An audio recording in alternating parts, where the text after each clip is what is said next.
नमस्कार साथियों, मैं भूपेंद्र कुमार बसंत और स्वागत है आप सभी का आपके अपने YouTube channel the Basant classes में। आज हम सब चर्चा करेंगे 13 जून 2020 के करंट अफेयर्स के इम्पोर्टेंट प्रश्नों के बारे में। सारे के सारे प्रश्न इम्पोर्टेंट रहने वाले हैं परीक्षा की दृष्टि से। और हाँ, यदि आप इन प्रश्नों की PDF प्राप्त करना चाहते हैं तो आप हमारे टेलीग्राम चैनल को सब्सक्राइब करके वहाँ से इसकी PDF प्राप्त कर सकते हैं। टेलीग्राम चैनल का लिंक मैंने डिस्क्रिप्शन बॉक्स में दे रखा है, आप वहां से टेलीग्राम चैनल को सब्सक्राइब कर सकते हैं। वीडियो शुरू करने से पहले यदि आप इस चैनल पर नए हैं तो चैनल को सब्सक्राइब करें और बेल आइकन को प्रेस करें ताकि आपको सारी नोटिफिकेशंस और अपडेट्स मिलती रहे। चलिए शुरू करते हैं। पहला प्रश्न रहेगा आपके, किसे ओडिशा हाईकोर्ट का मुख्य न्यायाधीश नियुक्त किया गया है? तो इसका उत्तर रहेगा आपके सावित्री राठी। सावित्री राठी को ओडिशा हाईकोर्ट का मुख्य न्यायाधीश नियुक्त किया गया है। बात करें ओडिशा राज्य की, तो ओडिशा राज्य की स्थापना 1 अप्रैल 1936 को हुई थी और इसकी राजधानी, ओडिशा की राजधानी है भुवनेश्वर। ओडिशा की राजधानी भुवनेश्वर। ओडिशा के वर्तमान में मुख्यमंत्री नवीन पटनायक जो कि कौन सी पार्टी से आते हैं? बीजू जनता दल यानी कि बीजेपी। और वर्तमान में ओडिशा के गवर्नर है वो है गणेशी लाल। ठीक है साथियों, ओडिशा के बारे में और चर्चा करें तो ओडिशा का राजकीय पशु सांबर है, जिसको राजकीय पक्षी इंडियन रोलर है। और राजकीय वृक्ष की बात करें तो अशोक है।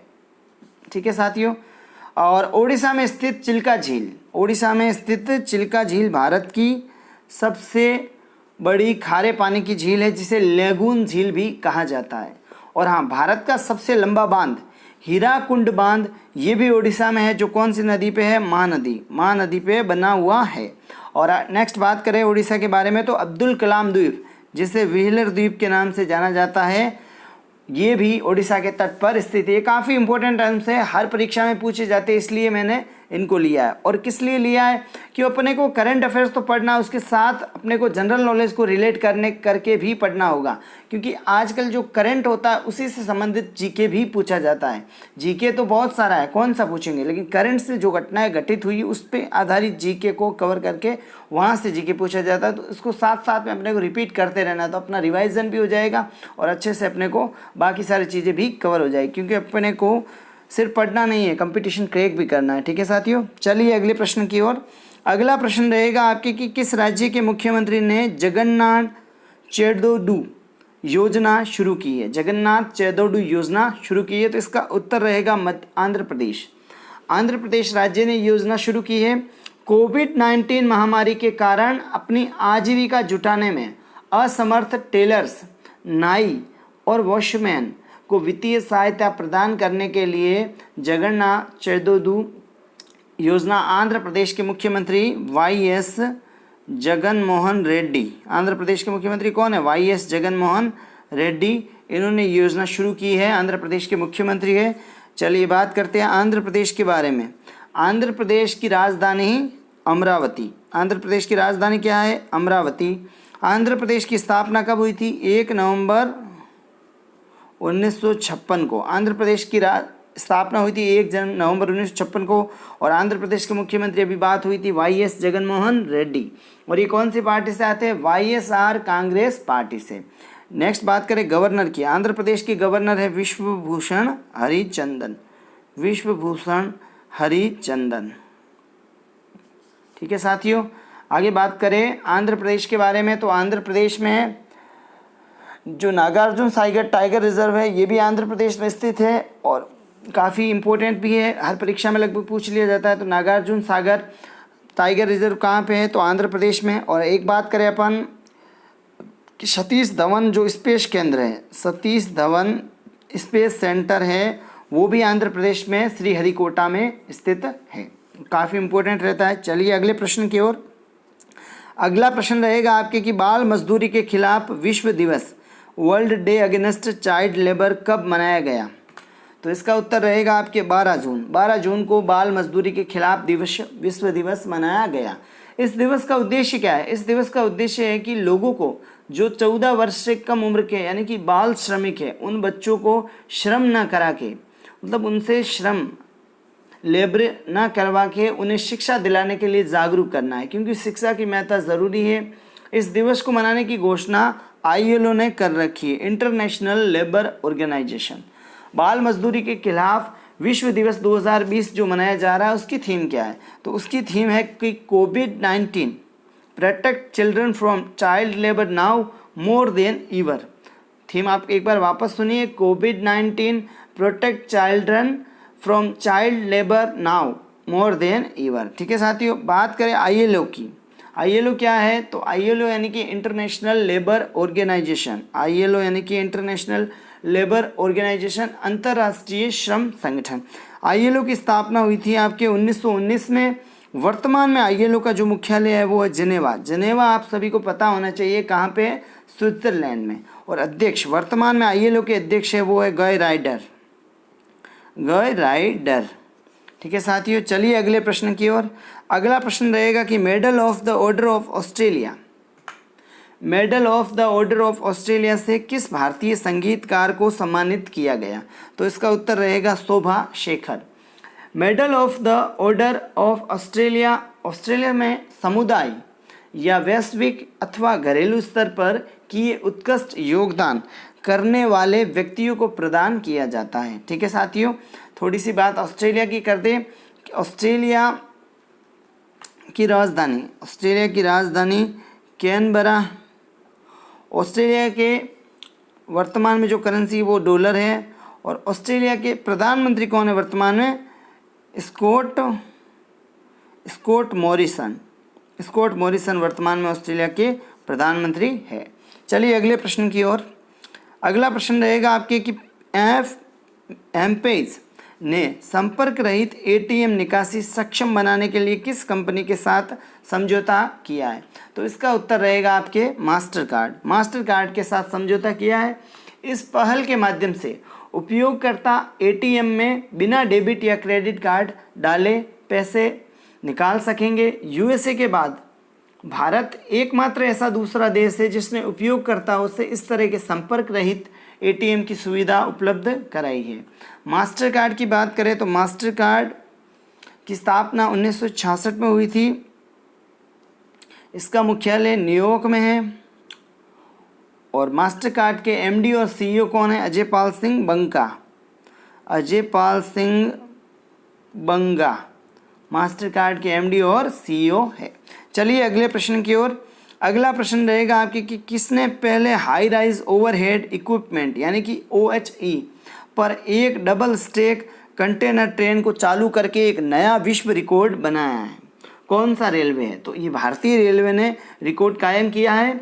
भारतीय रेलवे OHE क्षेत्र में उच्च पहुंच वाले पैनोग्राफ के साथ डबल स्टैक कंटेनर ट्रेन चलाने वाला विश्व में पहला रेलवे बन गया है। बात करें इंडियन रेलवे की, तो इंडियन रेलवे जो भारतीय रेलवे है उसकी स्थापना 16 अप्रैल 1853 में हुई थी।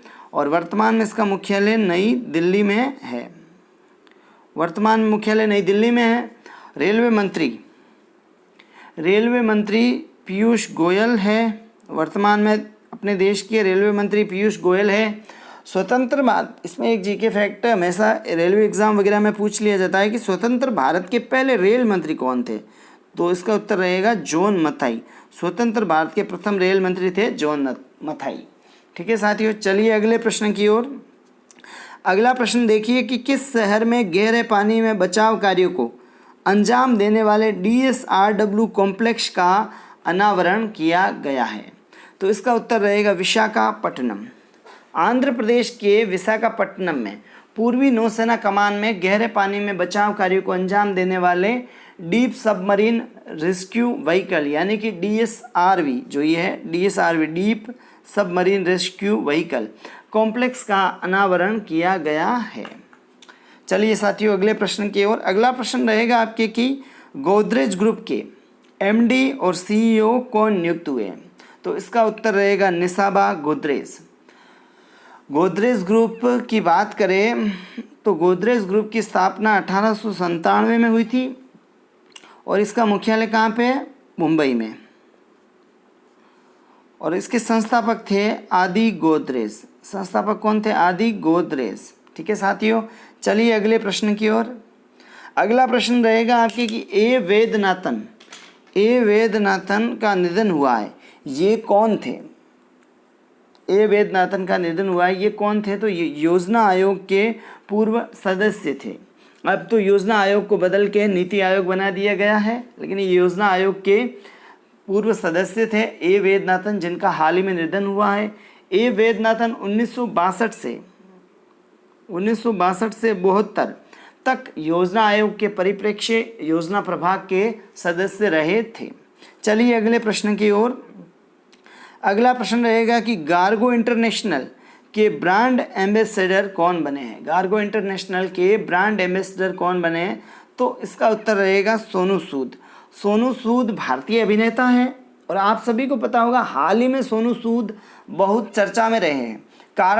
कारण था कि जो लॉकडाउन के कारण मजदूर प्रवासी अपने घर नहीं जा सकते, उनके पास किराया भाड़ा, आर्थिक रूप से कमज़ोर है, तो उन व्यक्तियों को अपनी खुद की द्वारा संचालित और खुद के खर्चे पे बसों को संचालित करके उनको उनके घर तक पहुंचाने का काम किया था सोनू सूद ने। तो इसलिए ये अभिनेता काफ़ी चर्चा में रहा है। तो गार्गो इंटरनेशनल एक जो लुब्रिकेंट बनाने वाली कंपनी है, उन्होंने सोनू सूद को अपना ब्रांड एम्बेसडर बनाया है। चलिए साथियों अगले प्रश्न की ओर। अगला प्रश्न रहेगा कि किस राज्य में इस्तेमाल किए मास्क को डिस्पोज करने के लिए BIN90 और UV स्पोर्ट नामक डिवाइस लॉन्च किया गया? तो इसका उत्तर रहेगा केरल में लॉन्च किया गया है। BIN19 क्या है? तो BIN19 को इस्तेमाल किए गए फेस मास्क को, जो भी फेस मास्क अपन इस्तेमाल करते हैं उसको इकट्ठा करने और कीटाणु रहित करने के लिए विकसित किया गया है। उसके बाद है UV स्पोर्ट यानी कि UV आधारित अल्ट्रावायलेट किरणों के आधार पर डिवाइस मुख्य रूप से क्या करेगा? दूषित या उपयोग किए गए फेस मास्क के निपटान के लिए और पुनः उपयोग के लिए किए जाए, इस तरह से वो उसको तैयार करेगा। साथ साथ में केरल की बात आई तो केरल पे चर्चा करते हैं। केरल की राजधानी आप सभी को पता है तिरुवनंतपुरम। केरल के मुख्यमंत्री कौन है? पी विजयन यानी कि पिनराई विजयन। और ये कौन सी पार्टी से आते हैं? भाकपा, भारतीय कम्युनिस्ट पार्टी। वर्तमान में केरल के गवर्नर कौन है? केरल के गवर्नर है आरिफ मोहम्मद खान वर्तमान में केरल के गवर्नर है। चलिए साथियों अगले प्रश्न की ओर। अगला प्रश्न रहेगा आपके कि किस अमेरिकी महिला ने पृथ्वी के सबसे गहरे हिस्से तक पहुंचने का रिकॉर्ड बनाया है? किस अमेरिकी महिला ने पृथ्वी के सबसे हिस्से तक पहुंचने का रिकॉर्ड बनाया? तो इसका उत्तर रहेगा कैथी सुलेवान नासा की पूर्व अंतरिक्ष यात्री रही हुई है। ठीक है साथियों, चलिए अगले प्रश्न की ओर। अगला प्रश्न रहेगा कि किसने वित्त वर्ष 2020-21 में भारतीय अर्थव्यवस्था 3.7% सिकुड़ने का अनुमान लगाया है? तो ये अनुमान किसने लगाया है? आर्थिक सहयोग और विकास संगठन यानी कि OECD की फुल फॉर्म है आर्थिक सहयोग और विकास संगठन। इंग्लिश में बात करें तो organisation for economic cooperation and development. ठीक है साथियों, OECD की स्थापना कब हुई थी? 16 अप्रैल 1948 को OECD की स्थापना हुई थी और इसका मुख्यालय कहाँ पे है? पेरिस फ्रांस में वर्तमान में OECD का मुख्यालय है। और OECD के सेक्रेटरी जनरल कौन है? तो जोस एंजल गुर्रिया वर्तमान में OECD के सेक्रेटरी जनरल है। चलिए अगले प्रश्न की ओर। काफ़ी इम्पोर्टेंट प्रश्न है कि किस राज्य ने कर्मभूमि पोर्टल लॉन्च किया है? तो कर्मभूमि पोर्टल लॉन्च किया है पश्चिम बंगाल ने, जो IIT पेशेवर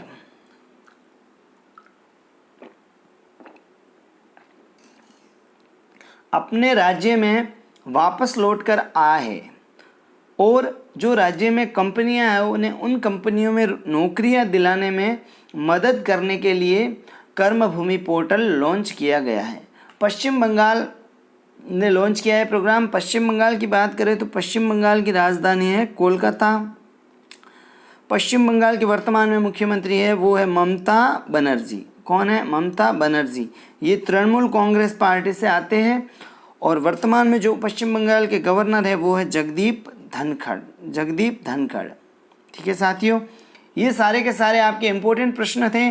सारे के सारे प्रश्न परीक्षा में आने लायक है और इनको एक बार ढंग से देखें।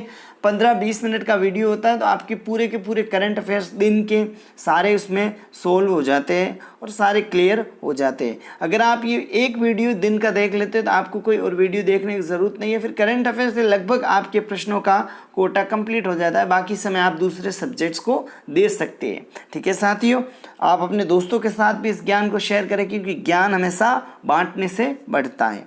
अब बात करते हैं आज के कल के प्रश्न पे, क्योंकि मैं वीडियो के अंत में हमेशा आपके लिए एक प्रश्न छोड़ता हूँ जिसका उत्तर मुझे आपसे चाहिए। आप लोग कमेंट करके उसका उत्तर बताएं, ज़रूर बताएं। और सही कमेंट करने वालों का मैं नाम भी मेंशन करूँगा वीडियो में कि भाई इन्होंने लोगों ने सही कमेंट किया है उत्तर का। देखिए कल का प्रश्न क्या था कि BS6 भारत स्टैंडर्ड 6 ये ऑयल का स्टैंडर्ड है। वाहनों पर किस रंग का स्टिकर लगाना अनिवार्य किया है, यानी कि BS6 वाहन है उन पर किस रंग का स्टिकर लगाना अनिवार्य किया गया है? तो हरे रंग का स्टिकर इसका उत्तर रहेगा कल के प्रश्न का। अब बात करते हैं आज के प्रश्न का, जिसका जवाब आप सभी को कमेंट बॉक्स में ज़रूर देना है। तो क्या रहेगा प्रश्न कि किस देश में पहली बार किसी अश्वेत को वायुसेना के चीफ ऑफ स्टाफ पद पर नियुक्त किया गया? तो इसका उत्तर रहेगा अमेरिका। इसका उत्तर आप सभी को बताना है। अमेरिका रहेगा, फ्रांस रहेगा, नेपाल रहेगा, जापान रहेगा, क्या उत्तर रहेगा आप ज़रूर कमेंट बॉक्स में बताना। और हाँ, वीडियो को लाइक और शेयर किए बिना बिल्कुल मत जाना। अब बात करते हैं कि आप अगर इस चैनल पर नए हैं तो चैनल को सब्सक्राइब करें और बेल आइकन को प्रेस करें ताकि आपको सारी नोटिफिकेशंस और अपडेट्स मिलती रहे। आप हमारे टेलीग्राम चैनल, इंस्टा आईडी और फेसबुक पेज को भी फॉलो कर सकते हैं। मिलते हैं एक नई क्लास के साथ। जय हिंद, जय भारत।